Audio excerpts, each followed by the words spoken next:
Hey guys, Monochrome here. Welcome back to my channel. If you're new here, welcome. Genuinely good to have you. Got something interesting for you today. This is the latest version of an absolute classic, the British Army clasp knife. Now, the British Army clasp knife and the British Navy clasp knife, this is something that goes so far back. It can trace its lineage all the way back to 1905, when a very different looking British military clasp knife came out.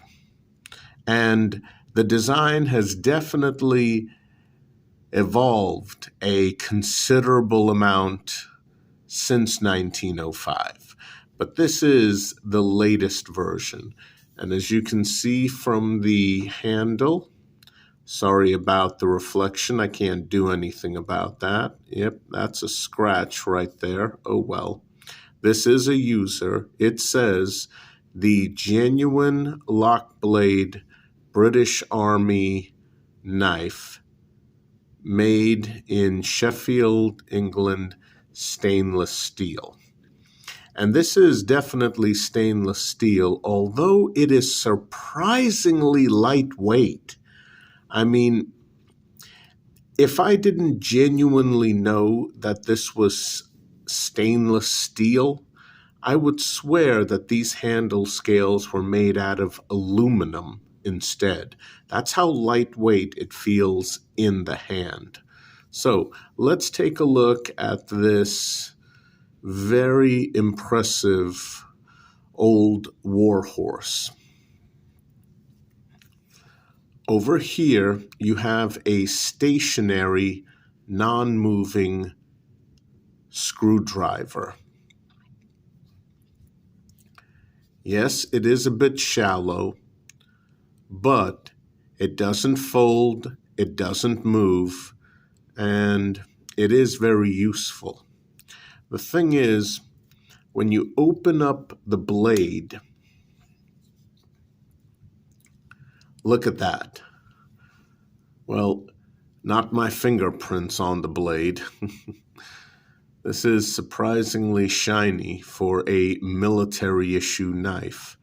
But as you can see, when the blade is in the fully open position, that screwdriver feature does not get in the way of its use at all. And over here, if you can see that, yep, Sheffield, England. There's the blade shape, nice blunted Warncliffe design. Works well, works well. Okay.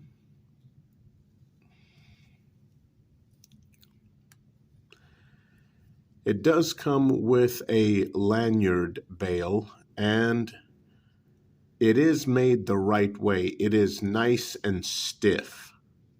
I mean, it's not going to flop around all over the place, meaning if you have this attached to some paracord, your knife is not going to be flopping around all over the place either.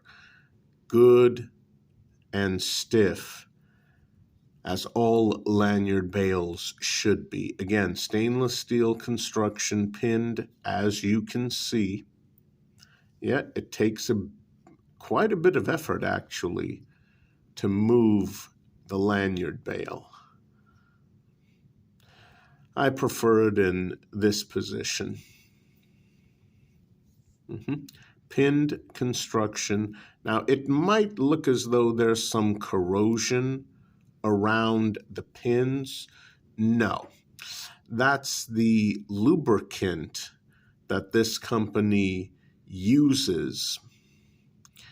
It's a little bit, how can I describe it? The oil, in terms of color, is a little bit on the urine yellow side. So when the oil starts coming through the pins a little bit, it does look like corrosion or rust, but that's not what's happening with my sample here at all. Yeah, and this thing is a fingerprint magnet. But yeah, so you have the driver feature, you have the blade feature, you have the lanyard bail, and here's the final feature. And yeah, nice and stiff as it should be. You have a very aggressive, very old-fashioned can opener feature that you can use as a bottle opener. And as far as features go, yep, that's it. That's it. Guys, as usual, there will be some specs in the description box below. Be sure to check that out when the video is over. So, in the title, I mentioned that this is an abomination.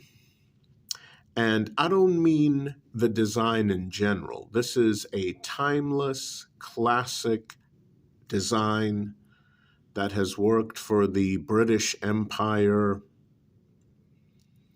going back further than, let's face it, any of us has been alive. In some cases, going back further than some of our grandfathers have been alive. So why is this an abomination? Well, maybe you noticed it already. That's why. The original version of this was a slip joint. Now, the can opener feature does not lock open. That's a holdover from the previous model. This does not move, also a holdover. Nice stiff lanyard bail, also a holdover. This is brand new. This lock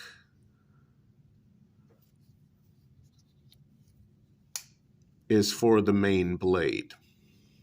Now, usually on a knife like this, and I just want to mention that the Navy version would have a rather large, curved, imposing marlin spike on the back, but this is the Army version, so it's missing that feature. But yeah, on both the British Army clasp knife and the British Navy clasp knife, this blade was made specifically not to lock open. It was made back during a time where you had slip joints, and the best way to make sure those did not accidentally come down on a soldier's fingers was to make them incredibly, horrendously stiff to open, meaning they would be horrendously stiff to close. And that worked for a long time. That was the standard back then.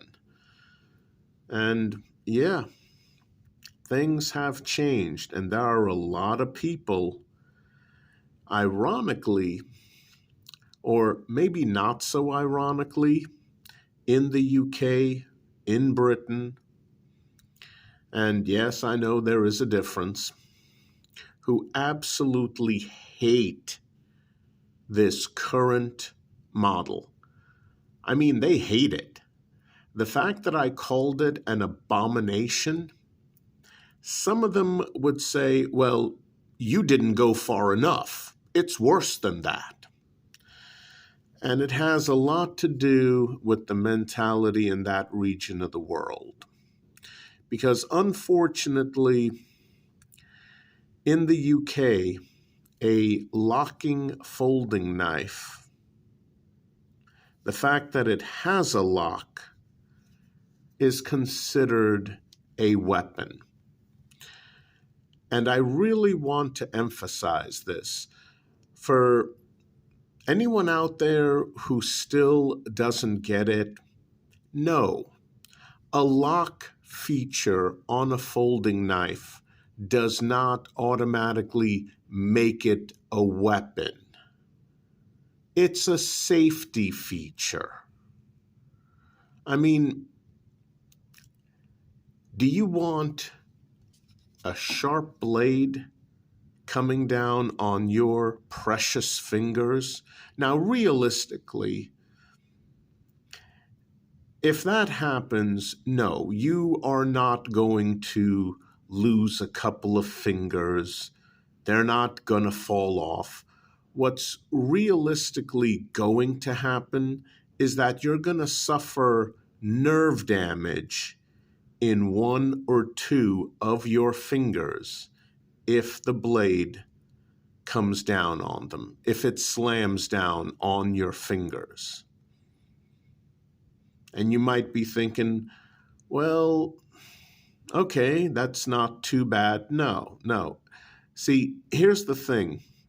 Fingers, muscles, when they get cut, it's not like bones. It's not. They don't heal properly. If your muscles get cut,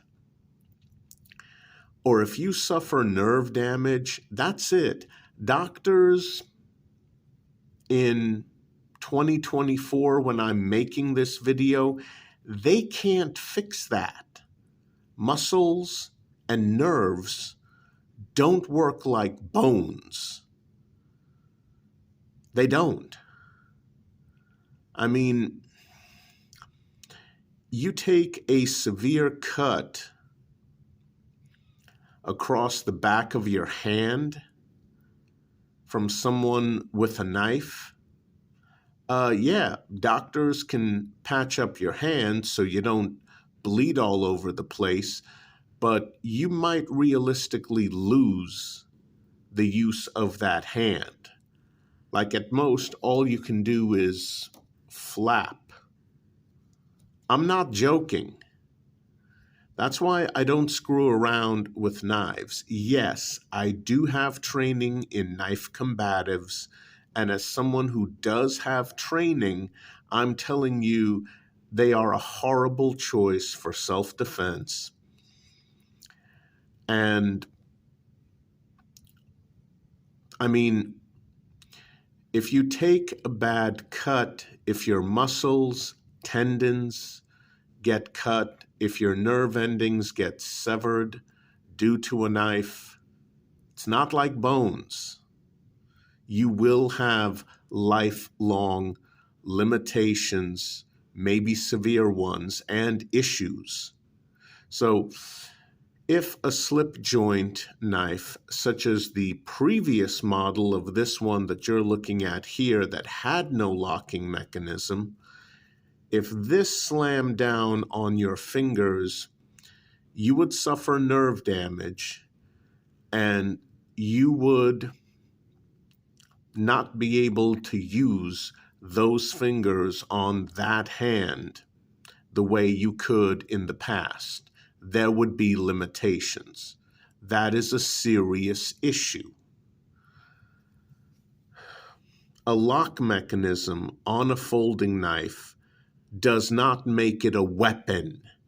It's a safety feature.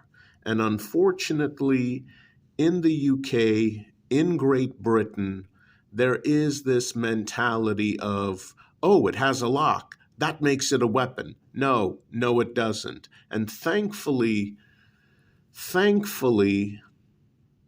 this shows progress.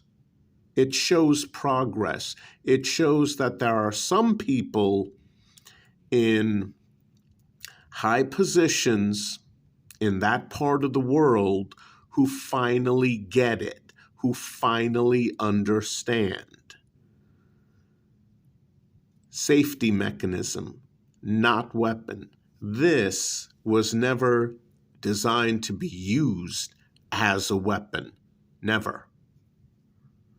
And it still makes a great utility knife. However, you have collectors in that part of the world who absolutely hate this thing. And I mean literally hate it, just because it has a lock mechanism. And to them, yeah, this thing is an abomination of a classic design.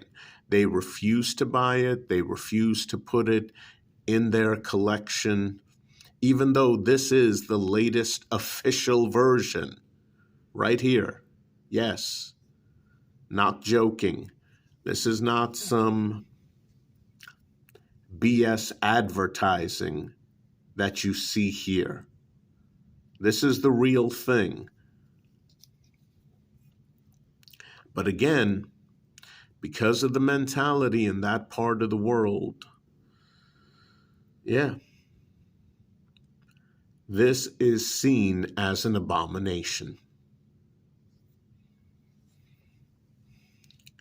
How's the lock mechanism? Well,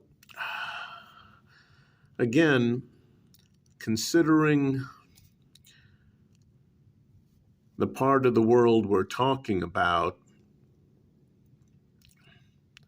where most of their knives are slip joints or fixed blades, yeah, the back, where you can see that gap, the back of the lock is rather sharp. Yeah, that can easily snag. The back of the lock, quite a bit sharp and squared off, as you can see. I think these will get better over time. And wow, very stiff to unlock, very stiff. That's a good thing, though. A little bit gritty closing the blade. And the other problem is, as far as using this for an EDC, yes, it's surprisingly lightweight for an all stainless steel construction, but it's still somewhat heavy.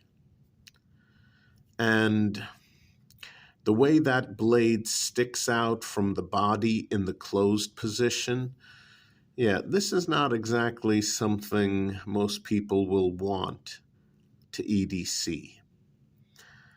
And in the closed position, with this back portion being sharp and the driver not being able to fold it down, oh yeah, this is not something you can just toss into a pocket and you're good.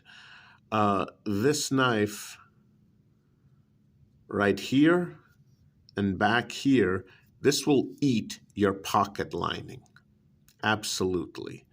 I mean, maybe in a heavy coat pocket, or perhaps attaching a lanyard on this end with a small carabiner clip or gate clip, and then having it dangle inside a pocket, that would be a much better idea. But just tossing this into a pocket and forgetting about it until you need it, no.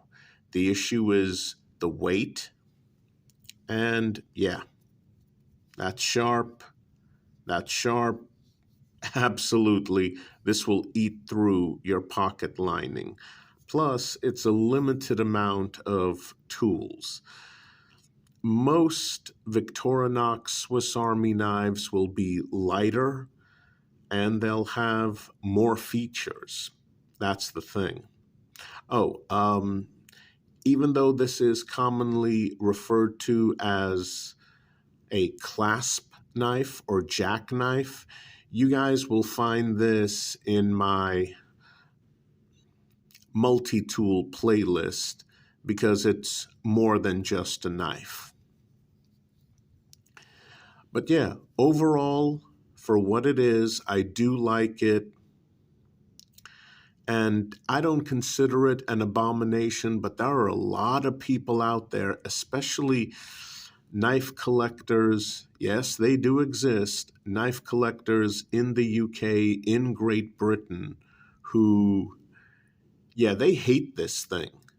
And they hate it because it has a lock mechanism that makes it safer than literally any other version of this knife that ever existed, going all the way back to 1905. Psychologically speaking, human beings are just weird as hell. But okay, guys, that's it for today. I hope you enjoyed this video. Yes, I do recommend this knife if you're looking for something like it. I do recommend it, especially with this wonderful safety feature. Definitely, I do recommend this knife. Okay, guys, that's it for today. Please continue to stay safe out there. Unfortunately, it's still dangerous. I'll see you guys soon. Take care.